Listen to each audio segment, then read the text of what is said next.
안녕하세요. 사연을 부탁해입니다. 오늘의 사연을 소개하겠습니다. 어느 날 초인종이 울려서 나갔더니 시어머님이 와 계셨어요. 연락이라도 하고 올 것을 내가 정신이 없어서 깜빡했지 뭐니. 내가 지금 제정신이 아니다. 라고 말하던 시어머님의 눈에 눈물까지 그렁그렁해져 있었습니다. 그 모습에 제가 놀란 채 시어머님 손을 잡아 끌고 급히 집 안으로 들어와서 조용히 물었어요. 어머님, 물이라도 한 잔 드릴까요? 그럴래. 지금 심장도 막 뛰고 그래서 목도 타고 그러는구나.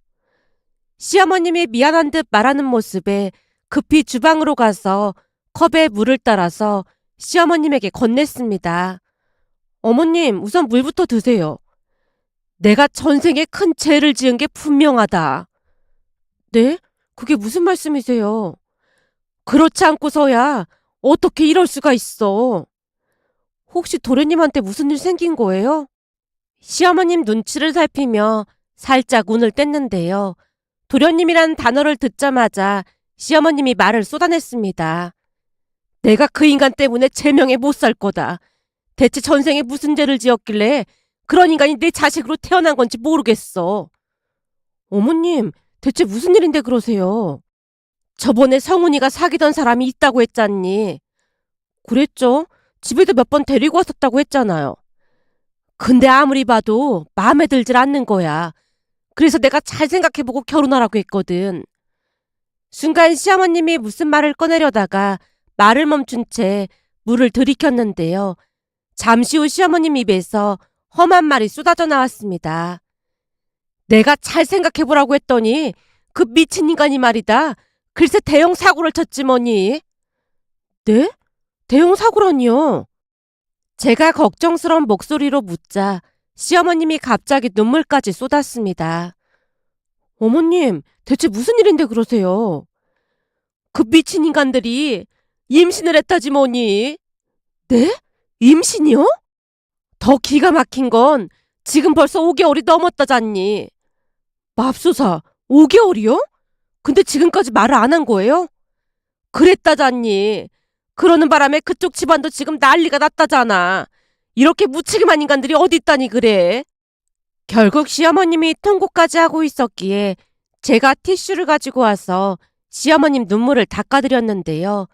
곧 안정을 찾은 시어머님 입에서 또다시 충격적인 말이 새어나왔습니다. 근데 내가 더 기가 막힌 건 말이야. 하나가 아니라 둘이라잖니. 하나가 아니라 둘이라니요? 그러니까 뱃속에 둘이 들어있다고 하지 않니? 둘이 들어있다고 하면 혹시 쌍둥이를 말하는 거예요?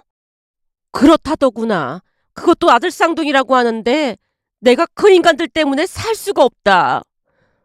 어머님, 이왕 이렇게 된 거 얼른 결혼시켜야 하지 않을까요? 시어머님을 달래드리려 살짝 결혼 이야기를 꺼냈는데요. 시어머님이 버럭한 채 외쳤습니다. 모아둔 돈도 하나도 없다고 하는데 뭘로 결혼을 해? 지금 그쪽 집도 뒤집어졌는지 둘이 우리 집에 와 있잖니.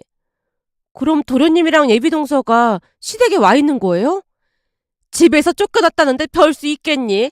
거기다 계속 배가 불러오니까 회사까지 그만뒀다고 하던데 어쩜 이럴 수가 있어. 시어머님이 나라 잃은 표정으로 긴 한숨을 내쉬었습니다. 그 모습에 안타까운 마음이 들었는데요. 사실 시어머님 홀로 남편과 도련님을 키우셨거든요. 그런데 성실한 남편과는 달리 도련님은 이런저런 사고를 많이 치고 다녔습니다. 우리가 결혼을 하고 난 뒤에도 도련님이 무슨 사고를 치는 바람에 남편과 시어머님이 경찰서까지 들락날락했거든요. 결국 경찰서를 왔다 갔다 하던 시어머님이 제게 하소연을 했습니다. 내가 창피해서 어디다 말도 못하겠고 너한테라도 말을 해야 속이 좀 풀릴 것 같구나. 왜 그런 거 있잖니. 임금님기는 당나귀 귀다. 지금 내 심정이 딱 그래. 어머니께서 마음 편해지신다면 저는 괜찮으니까 속에 있는 말 다 하셔도 돼요. 내가 이런 말하기 좀 그런데 둘째가 말이야. 네 시아버지를 그대로 빼닮았지 뭐니. 시아버님을요? 그래. 네 시아버지도 허구한 날 사고치고 돌아다녔어. 하루 이틀도 아니고 그러고 다니는데 나중에 자식들 고생시킬 게 뻔해 보이길래 헤어지자고 했다. 물론 네 시아버지가 바람도 피우고 그랬으니 뭐 볼 것도 없이 헤어져 주더구나. 근데 둘째가 하는 짓이 어쩜 그 인간을 그대로 닮았다니까. 이래서 핏줄은 못 속인다는 말이 있나 보더구나. 시어머님이 한숨을 내쉬고 넋두리 같은 혼잣말을 했는데요. 평생을 고생해서 키운 보람도 없이 도련님이 허구한 날 사고를 치고 다니는 모습에 안타까울 수밖에 없었습니다. 시어머님 인생이 너무 안 돼 보였으니까요.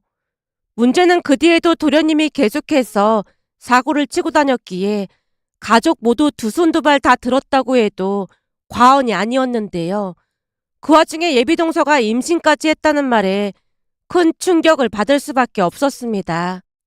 그도 그럴 수밖에 없었던 것이 두 사람은 모아놓은 돈도 없었기에 당장 결혼식부터 신혼집까지 문제가 한두 가지가 아니었으니까요. 그랬으니 시어머님 입장에서는 눈앞이 깜깜할 수밖에요. 결국 시어머님이 다시 통곡을 했고 제가 시어머님을 달래드려야만 했습니다. 그렇게 한참을 눈물만 흘리던 시어머님이 다시 입을 뗐는데요. 아무래도 학가를 해서 살라고 해야지 별다른 방법이 없잖니. 학가요? 그럼 어머님이 너무 힘들지 않을까요? 그래도 어쩌겠어. 돈도 없는데 집을 얻어줄 수도 없는 노릇이잖니. 그리고 하는 소리 들어보니까 무조건 들어와서 산다고 난리를 치는데 내가 곰곰이 생각해보니까 쌍둥이 태어나면 날 부려먹으려고 하는 것 같더라니까. 시어머님의 표정이 돌연 싸늘하게 굳어졌습니다. 그 모습을 지켜보면서 앞으로 어떤 일이 일어날지 불을 보듯 뻔해 보였는데요. 무엇보다도 예비동서가 만만치 않아 보였으니까요. 그 뒤 시간이 지나 서방님과 동서가 결혼식을 올렸는데요. 사돈어르신 두 분이 어찌나 무서운 표정으로 앉아있던지 사람들이 수근거리기도 했습니다. 딸이 결혼하는데 표정이 왜 저런데? 딱 보니 한성격하게 생겼네. 그러게 말이야. 좋은 날 저렇게 인상을 쓰고 있을 게 뭐야 그래? 라는 말이 들려오기도 했으니까요. 동서네 부모님은 정말 대단한 분들이었는데요. 결혼식 비용부터 단 한 푼도 보태주지 않았습니다. 어느 날은 서방님을 만나고 들어온 남편이 기가 막히다는 표정으로 말했어요. 재수 씨네 부모님 말이야.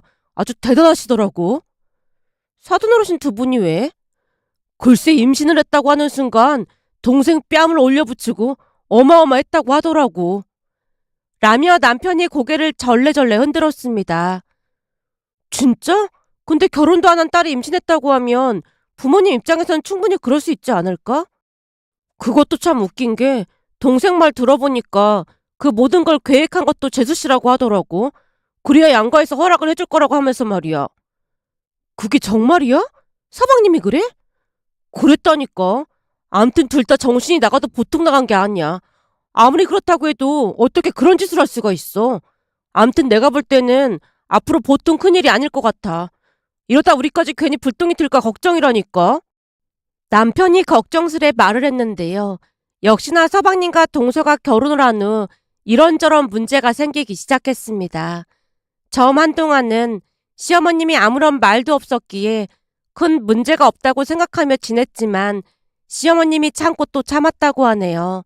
그렇게 참기만 하던 시어머님이 터져버린 건 동서가 출산을 하고 난 뒤였습니다.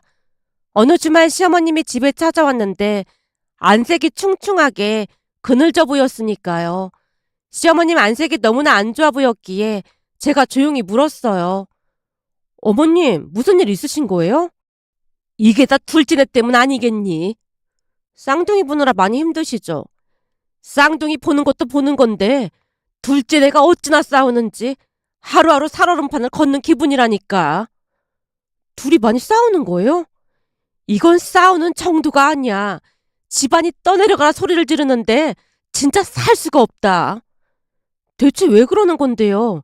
무슨 이유가 있을 거 아니에요. 제가 어리둥절한 표정으로 시어머님에게 물었는데요. 시어머님이 답답하다는 듯이 운을 뗐습니다.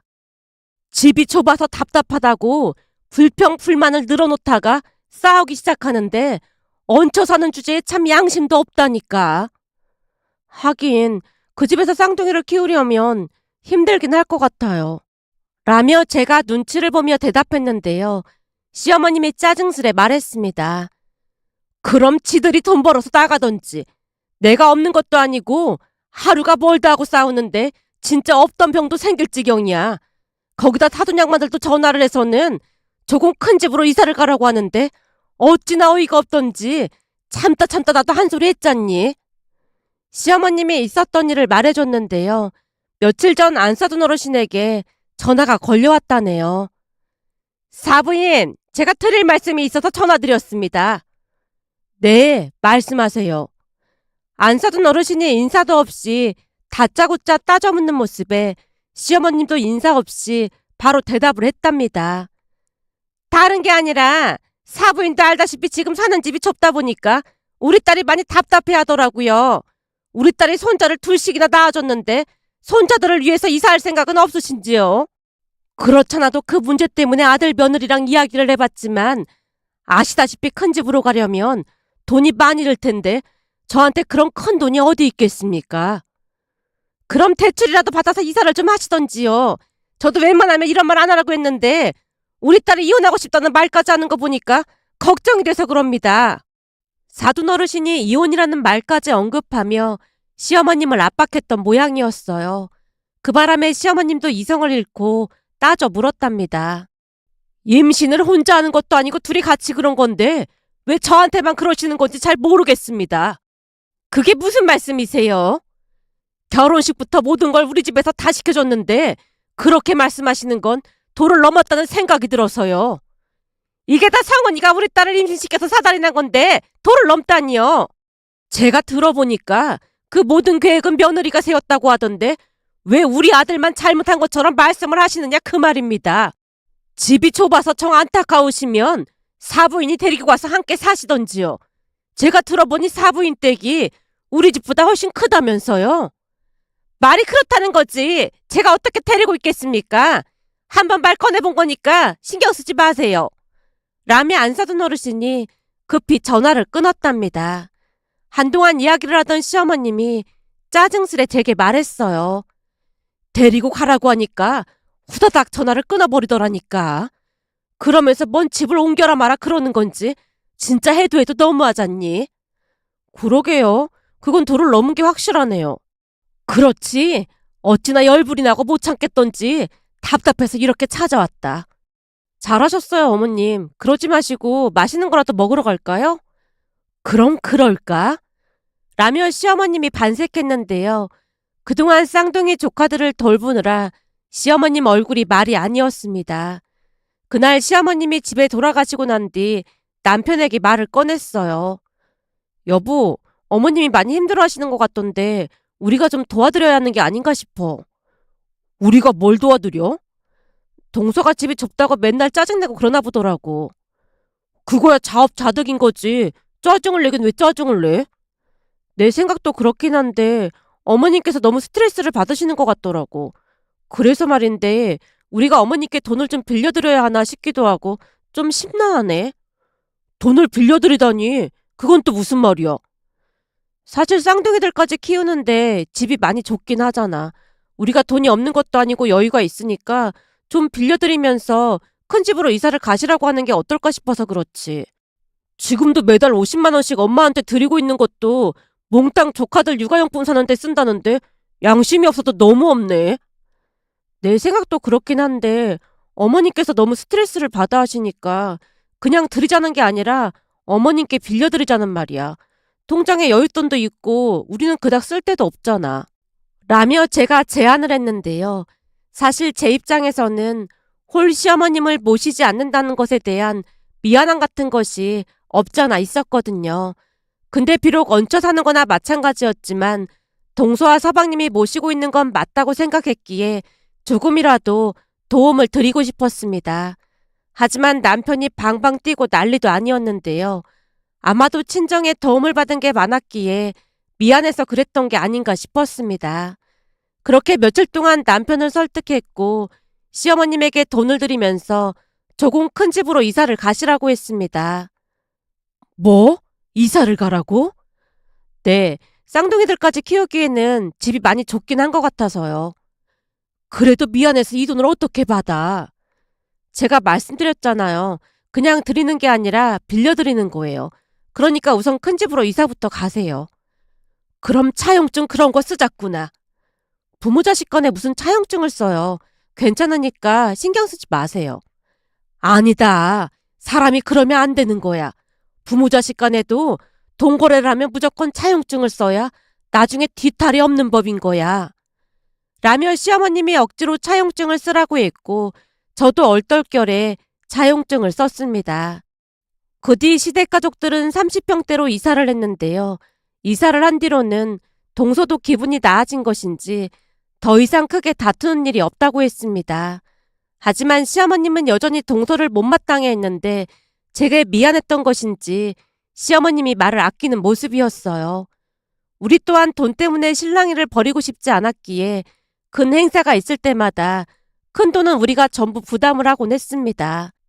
가령 시어머님이 건강검진을 가실 때도 우리가 전부 부담을 했고 쌍둥이 돌잔치 때도 꽤 큰 금액을 동서에게 건네기도 했는데요.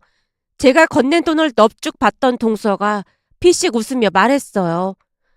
어머, 꽤 많이 나왔네요. 첫 조카니까 신경 써야 할 것 같아서. 하긴 하나도 아니고 쌍둥이인데 더 많이 챙기는 게 맞긴 한 거죠. 라며 동서가 봉투를 급히 챙기는 모습에 시어머님이 한 소리를 했습니다. 쌍둥이를 낳은 건 니들인데 그게 네 형님한테 할 소리냐?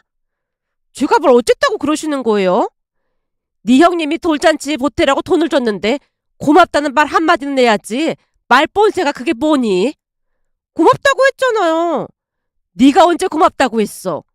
조금 전에 꽤 많이 넣었네요 라고 했잖아요. 그게 고맙다는 말인 거죠. 넌 학교 다닐 때 국어 공부 안 한 거니? 그게 어떻게 고맙다는 말이야? 라며 시어머님이 동서를 노려보는 모습에 제가 시어머님을 말렸습니다. 어머님, 괜찮으니까 그만하세요. 적어도 양심은 있어야 하는 거지. 네 형님은 돈이 어디서 막 나오는 줄 알아? 그래도 형님은 좋은 집에서 잘 살고 있잖아요. 그럼 조카한테 이 정도는 해줄 수 있는 거 아니겠어요? 라며 동서가 쌩하니 방으로 들어가 버렸습니다. 그 모습에 시어머님이 땅이 꺼져라 한숨을 내쉬었어요. 어쩜 저리도 못돼 처먹었는지 모르겠다니까. 생각 같아서는 그냥 내보내고 싶은 생각뿐이야. 스트레스 받아서 그런 것 같은데 너무 뭐라고 하지 마세요. 스트레스는 내가 더 받는구만. 지가 뭔 스트레스를 받아. 라며 시어머님이 잔뜩 짜증을 냈습니다. 아마도 제게 미안해서 그러지 않았나 싶었어요. 그 뒤 조카들 돌잔치를 했는데요. 안 사둔 어르신의 행동을 보며 시어머님이 왜 그리도 못마땅해 했는지 알 수가 있었습니다. 돌잔치 장소에 들어오자마자 안 사둔 어르신이 말을 꺼냈거든요. 이왕이면 호텔에서 했으면 좋았을 텐데 찾기도 힘든 이런 곳에서 돌잔치를 내서 마음이 안 좋네요. 라는 말을 꺼냈거든요. 그 소리를 듣자마자 시어머님 얼굴이 울그락불그락해졌고 시어머님이 한마디 하려고 하던 찰나에 제가 조용히 말렸습니다. 어머님, 오늘 돌잔치인데 시끄럽게 할 필요 없잖아요. 어머님이 그냥 참으세요. 아무튼 하나부터 열까지 마음에 드는 구석이 하나도 없다니까. 봤지? 저런지 내가 열불이 터지겠니 안 터지겠니? 그러게요. 말을 좀 심하게 하시긴 하네요. 아니 저기 사돈양반들 아니니? 번거롭게 돌잔치에 뭐하러 불렀어? 라며 시어머님이 제게 묻는 모습에 돌아봤더니 친정 가족들이 들어오고 있었기에 가서 반갑게 맞이했는데요. 시어머님이 부모님께 인사를 건넸습니다. 바쁘실 텐데 돌잔치까지 참석해 주시고 정말 감사합니다. 아닙니다. 당연히 참석을 해야죠. 우선 축하드립니다. 엄마가 시어머님에게 인사를 드렸는데요. 잠시 후 따로 불러서 제게 봉투를 건넸어요. 이건 돌잔치 끝난 다음에 사부인 드리렴. 뭘 이런 걸 준비했어. 그래도 돌잔치인데 어떻게 그냥 오겠어. 좋은 자리인데 축하해줘야지. 라며 엄마가 활짝 웃었습니다. 그렇게 돌잔치가 끝났고 잠시 후 제가 시어머님에게 봉투를 건네며 말했어요. 어머님, 이거 부모님이 주고 가셨어요. 와주신 것만 해도 감사한데 뭘 이런 걸 주셨다니 그래. 시어머님이 미안한 듯 봉투만 들고 서 있었는데요. 언제 왔던 것인지 동서가 후다닥 다가오더니 시어머님이 들고 있던 봉투를 낚아채며 말했어요. 그걸 네가 왜 가져가? 이거 우리 쌍둥이들한테 들어온 거니까 내가 가져가는 게 맞는 거잖아요. 여기도 내 돈으로 다 빌렸는데 넌 진짜 양심이 없어도 너무 없구나. 난 살다 살다 너같이 양심 없는 인간은 처음 본다. 다른 것도 아니고 돌잔치라 들어온 건데 엄마인 제가 가져가는 게 맞는 거죠. 라며 동서가 급히 자리를 떴습니다. 그 모습에 시어머님의 눈이 싸늘하게 변해 있었는데요. 아마도 그때부터 시어머님 신경에 큰 변화가 있지 않았나 싶었습니다. 그날따라 표정이 더욱 일그러져 있었으니까요. 그런데 얼마 뒤 결국 큰 사건이 터지고 말았습니다. 그날은 시어머님 생신으로 다 같이 모여서 식사를 했는데요. 쌍둥이들도 함께였기에 시어머님과 저는 쌍둥이를 챙기느라 제대로 밥도 먹지 못한 채 고군분투하고 있었습니다. 하지만 동서와 서방님은 마치 며칠 굶은 사람들 마냥 쌍둥이는 신경도 쓰지 않고 폭풍 흡입하고 있었어요. 그 모습을 보고 있는데 참 대단하다는 생각이 들면서 입맛이 뚝 떨어졌는데요. 시간이 가면 갈수록 두 사람의 행동이 도를 넘고 있다는 생각마저 들었거든요. 그런데 밥을 다 먹은 동서가 물티슈로 손을 닦으며 기가 막힌 말을 꺼냈습니다. 이렇게 모인 김에 말씀드려야 할 것 같아서 하는 말인데요. 우리가 어머님을 모시고 있는 거잖아요. 그럼 아주버님이랑 형님이 우리한테 생활비 정도는 주셔야 하는 거 아닐까요? 뭐가 어쩌고 어째? 너 지금 뭐라고 했냐? 라며 시어머님이 무서울 정도로 동서를 노려보고 있었지만 전혀 개의치 않고 동서가 말을 이어갔습니다. 아니 다른 집들 보면 장남이 시어머님을 모시는 게 대부분인데 두 분이 모시기 싫어서 우리가 모시는 거잖아요? 그럼 매달 생활비를 보태야 맞는 게 아닌가 싶어서 그렇죠. 두 분이 돈이 없는 것도 아니고 그 정도는 하셔야 맞는 거잖아요?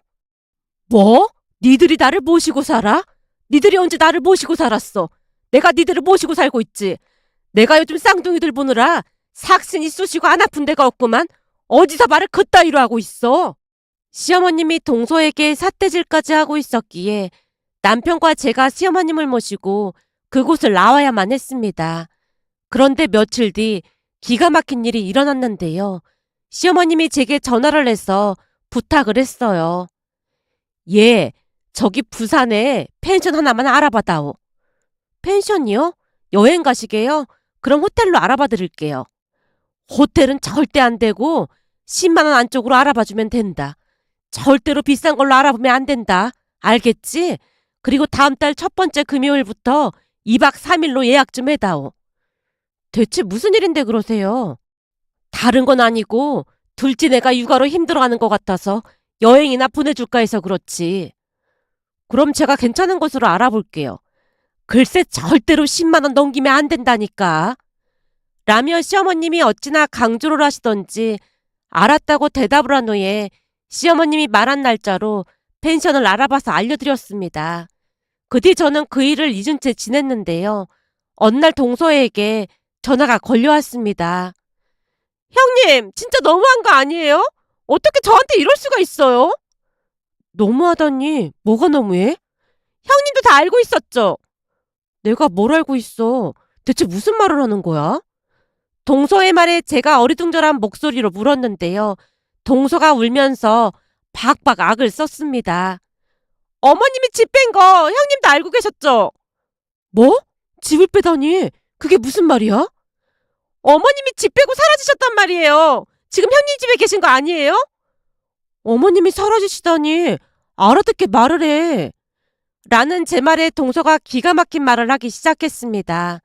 동서 말에 의하면 어느 날 시어머님이 동서와 서방님에게 말을 했다네요. 그동안 쌍둥이들 보느라 고생했는데 둘이 여행 좀 다녀와. 우리 둘이요? 그래. 내가 알아봤더니 부산에 괜찮은 펜션이 있다고 해서 예약해놨으니까 둘이 가서 푹 쉬다가 와. 정말요? 그럼 어머님이 쌍둥이들 봐주시는 거예요? 그렇다고 했잖니. 내가 잘 봐줄 테니까 오랜만에 푹 쉬다 오렴.